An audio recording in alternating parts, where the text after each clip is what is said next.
حضور کی کئی شانیں بیان فرمائی گئی ہیں۔ یا ایہا النبی انا ارسلناک شاہدا و مبشرا و نذیرا وداعیا الی اللہ باذنہ و سراجا منیرا۔ لفظ نبی کا ترجمہ امام قسطلانی علیہ رحمہ یہاں لکھتے ہیں کہ النبوۃ ہی الاطلاع علی الغیب، نبوت کیا ہے؟ یہ اطلاع علی الغیب سے ہے، تو پھر نبی وہ ہوتا ہے جو غیب کی خبریں دینے والا ہو۔ وما کان اللہ لیطلعکم علی الغیب ولکن اللہ یجتبی من رسلہ من یشاء، یہ اسی کی شان ہے، غیب وہی جاننے والا ہے، لیکن وہ رسولوں میں سے جس کو منتخب کر لے، جس کو چاہے وہ علوم غیبیہ سے نواز دے۔ تو دو لفظ قرآن مجید میں استعمال ہوئے، الا من ارتضی من رسول، رسولوں میں سے جس پر وہ راضی ہو جائے، ولیکن اللہ یجتبی من رسلہ من یشاء، وہ رسولوں میں سے جس کو منتخب کر لے۔ تو اجتباء اور ارتداء دو چیزیں ہیں۔ اب حضور کے مبارک نام پڑھیے، حضور کے ناموں میں سے ایک مرتضیٰ بھی ہے، ایک مجتبیٰ بھی ہے۔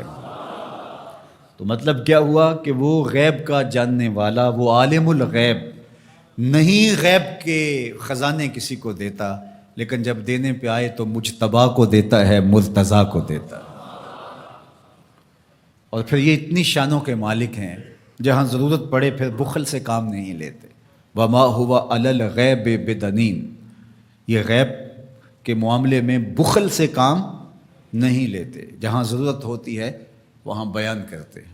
سیدنا عمر بن خطاب رضی اللہ تعالیٰ عنہ فرماتے ہیں، قام فینا رسول اللہ صلی اللہ علیہ وسلم فاخبرنا عن بدء الخلق حتی دخل اہل الجنت منازلہم واہل النار منازلہم حافظ ذالک من حافظہ ونسیہ من نسیہ۔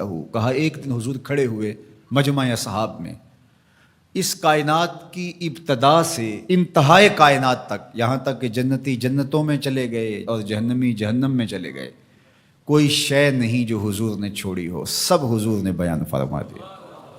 اب ایک سوال پیدا ہوتا ہے، تھوڑے سے عرصے میں اتنا کچھ کیسے بیان کر دیا؟ تو یہ حضور کی شان بلاغت تھی، اور بطور معجزہ حضور علیہ السلام کو یہ شان دی گئی تھی۔ تو فرمایا، یا ایہا النبی، اے غیب کی خبریں دینے والے، انا ارسلناک، آپ کو ہم نے بھیجا ہے، آپ کو ہم نے بھیجا ہے۔ یار آپ کسی کو بھیجیں اور اس کی کوئی عزت نہ کرے تو آپ کہیں گے تم ہوتے کون ہو، اس کو ہم نے بھیجا تھا۔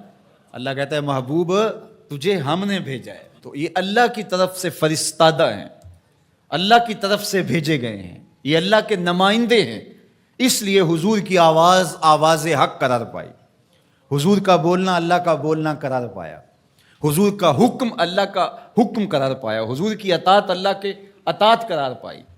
تو اس لیے جو محبوب کی بات مانتا ہے وہ رب کی بات مانتا ہے، اور جو حضور کا انکار کرتا ہے وہ رب کا انکار کرتا ہے۔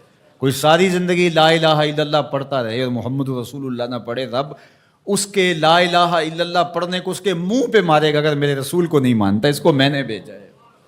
تو کہا انا ارسلناک شاہدا و مبشرا و نذیرا، آپ کو شاہد بنا کر بھیجا ہے، آپ کو مبشر بنا کر بھیجا ہے، آپ کو نذیر بنا کے بھیجا۔ شاہد کا کیا معنی ہے؟ اتفاق تو ہوتا رہتا ہے مجھے بھی آپ کو، جب کوئی فوت ہو جاتا ہے تو جنازہ پڑھتے ہیں تو کیا اس میں بولتے ہیں؟ اللہم اغفر لحینا و میتنا و شاہدنا و غائبنا، اللہ جو حاضر ہیں انہیں بھی بخش دے، جو نہیں آئے انہیں بھی بخش دے۔ تو شاہد کا کیا معنی ہوا؟ حاضر۔ امام راغب الاصفہانی جو کہ لغت کے امام ہیں اور مفردات قرآن میں قرآن مجید کے الفاظ کی تشریح کرتے ہوئے لفظ شاہد پہ بات کرتے ہیں، تو وہ کہتے ہیں کہ الحضور مع المشاہدۃ اما بالبصر او بالبصیرہ، کہ شاہد کا معنی کیا ہے؟ حاضر ہونا مشاہدہ کے ساتھ، چاہے بالبصر چاہے بالبصیرہ، آنکھوں سے دیکھ کر کے مشاہدہ کرنا یا اللہ کی دی ہوئی باطنی قوت سے مشاہدہ کرنا۔ تو کہا یہ ہے شاہد کا مفہوم، اور حضور علیہ السلام کو میرے رب نے شاہد بنایا ہے، میرے رب نے شاہد بنایا۔ تو حضور کی نظروں سے کچھ پوشیدہ نہیں ہے۔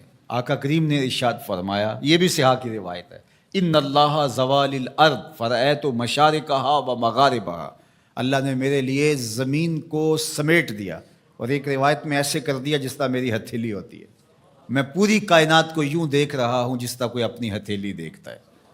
تو فرمایا کہ اللہ نے میرے لیے زمین کو سمیٹ لیا اور میں نے مشرق بھی دیکھ لیے، میں نے مغرب بھی دیکھ لیے۔ تو زمین حضور کے سامنے ہے جس طرح ہتھیلی ہوتی ہے۔ انی ارا ما لا ترون و اسمع ما لا تسمعون، فرمایا جو میں سنتا ہوں وہ تم نہیں سنتے، اور جو میں دیکھتا ہوں وہ تم نہیں دیکھتے۔ سورج کو گرہن لگ گیا، حضور نماز کے لیے کھڑے ہوئے، نماز پڑھاتے پڑھاتے حضور نے ہاتھ آگے بڑھایا، پھر حضور نے ہاتھ پیچھے کھینچ لیا، سلام پھرا تو صحابہ نے پوچھا حضور آج نماز میں آپ نے ہاتھ آگے بڑھا لیا تھا جس طرح کوئی چیز پکڑنے لگے ہوں، پھر آپ نے ہاتھ پیچھے کھینچ لیا، کیا ماجرا ہوا؟